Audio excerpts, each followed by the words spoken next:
नमस्कार, मैं हूं शिखा और आप देख रहे हैं इंडिया तक न्यूज। आइए रुक करते हैं आज की ताज़ा खबरों की ओर। महाराष्ट्र राज्य के बगलान तहसील के मानूर गांव में आदिवासियों के देवत प्रकृति पूजा उत्सव बड़े उत्साह, उमंग और जोश के साथ मनाया जा रहा है। बगलान तहसील के पश्चिमी पहाड़ियों में गुजरात सीमा पर स्थित मानपुर गांव का नाम बड़े सम्मान के साथ लिया जाता है। ये एक आदिवासी इलाका है।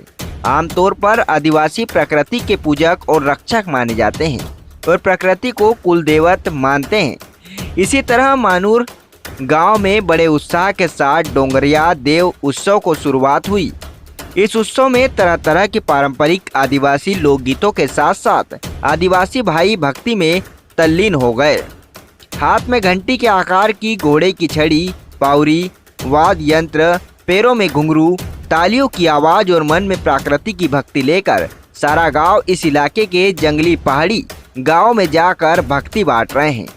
यह गांव पीढ़ी दर पीढ़ी बुजुर्गों की बातें सुनकर दिल में अच्छे विचार पैदा करता है। इसीलिए इस गांव की पहचान दूर दूर तक है, क्योंकि मानूर जैसे गांव में आज भी बुजुर्गों का सम्मान किया जाता है। इस त्योहार को गांव के छोटे छोटे बच्चों से लेकर बुजुर्गों तक सभी शामिल होकर त्योहार मनाते हैं। इस उत्सव में चाहे वह मानूर गांव हो या कोई भी गांव, आदिवासी भाइयों को पावरी की धुन पर गाते हुए देखा जाता है। इस त्योहार में पावरी की लय पर नृत्य के विभिन्न रूप दिखाए जाते हैं। इनमें महादेव, शंकर पार्वती, कंसारा माता, सला तीन, बाला तीन शामिल है। कपार भवानी के नाम से गढ़ की राघालू बाई, हिरवा देव, रानावा देव और कई प्रकार के भूत देवता और वेताल देवताओं की पूरी भक्ति के साथ पूजा की जाती है। इस समय आदिवासी क्षेत्रों में देवी देवताओं के विभिन्न स्वरूपों की पूजा की जाती है। 12 महीने में एक बार आने वाले इस त्योहार में पूरे साल अच्छी फसल मिलने के लिए प्रकृति को धन्यवाद दिया जाता है और अगले साल की अच्छी फसल के लिए प्रकृति से कामना की जाती है।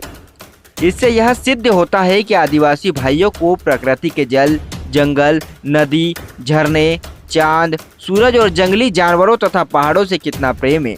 इस कार्यक्रम के दौरान मुधानी भगत गांव के मुखिया होते हैं। इस समय गांव के पवारकर, टापरा, गवारी, भोपा, कतकरी सहित हर घर में महिला पुरुष मुख्य रूप से शामिल होते हैं। इस दौरान गेंदे के फूल, तुलसी, ककड़ी और सफ़ेद झंडा विशेष होते हैं। इसे पहाड़ी देवता के रूप में बड़ी आस्था के साथ पूजा जाता है और इस स्थान पर चावल, मोरपंख का गुच्छा और उड़द के दानों की पूजा की जाती है। साथ ही इन देवताओं के पास दिन रात दीपक जलाए जाते हैं। इंडिया तक न्यूज के लिए महाराष्ट्र नासिक से नारायण भोई की रिपोर्ट।